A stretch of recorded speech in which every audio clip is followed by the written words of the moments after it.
Amanhã,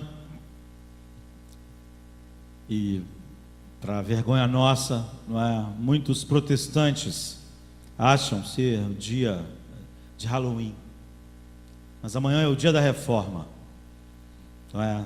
31 de outubro.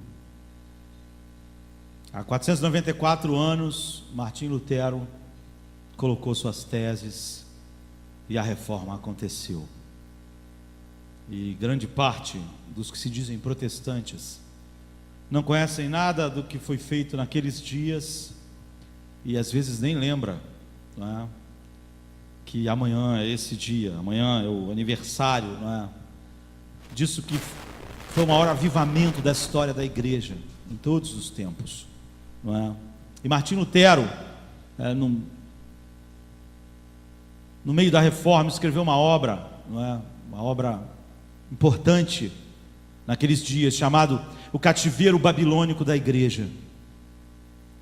Ele diz: a igreja dos dias dele, apesar de ser grande, de nunca ter contado com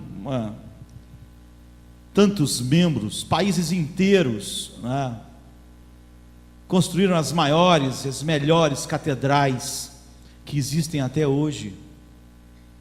Reis, todos se submetiam ao poder da igreja, à sua riqueza, ao seu poderio. Mas Lutero disse: essa igreja é cativa. E essa obra fala sobre isso, sobre o cativeiro babilônico da igreja, porque ele comparou a igreja a Israel nos dias do cativeiro babilônico. Foram os dias mais tristes da história de Israel, não é? Talvez mais do que o cativeiro no Egito, onde eles ainda não eram uma nação. E o motivo pelo qual Israel se tornou cativeiro no Egito, que foi a desobediência constante à palavra de Deus, o abandono da verdade de Deus, geração após geração. Deus enviou incontáveis profetas, profetizando que se Israel não representasse a verdade de Deus, Deus os levaria à ruína. Então, quando o último profeta profetizando Israel disse todas essas coisas, foi rejeitado de novo Jeremias. Isaías, um pouco fortemente também. Ezequiel profetizou no exílio, e depois daquilo Israel foi tão humilhado, né, por aquele cativeiro, que ele de fato foi diferente do que era antes. Israel continuou tendo muitos problemas, mas nunca aqueles velhos problemas de se voltar para os deuses das outras nações. Israel pós-exílio, e não voltou todo Israel, nós devemos pensar nisso.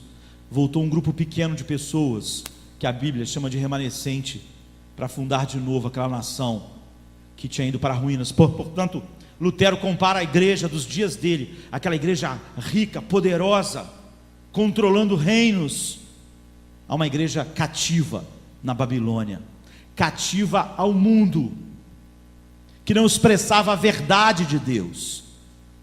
E hoje, 496 anos depois, a igreja está cativa novamente, não é? Há um tempo atrás, certo pastor americano fez uma pergunta: como seriam as coisas se Satanás assumisse por completo o controle da cidade? Como seria se Satanás assumisse completamente o controle do planeta Terra? Isso há meio século atrás. E ele disse que se Satanás assumisse o controle da terra, não é? Ou da cidade deles, já que ele estava falando da cidade da Filadélfia, né? Ele disse que todos os bares iam ser fechados, a pornografia seria banida, e as ruas ficariam imaculadas, cheias de pedestres bem arrumados, que sorririam uns para os outros. Então não haveria mais xingamentos, e as crianças diriam sim, Senhor, e não senhora novamente. E as igrejas estariam cheias aos domingos, onde a verdade de Cristo não seria pregada.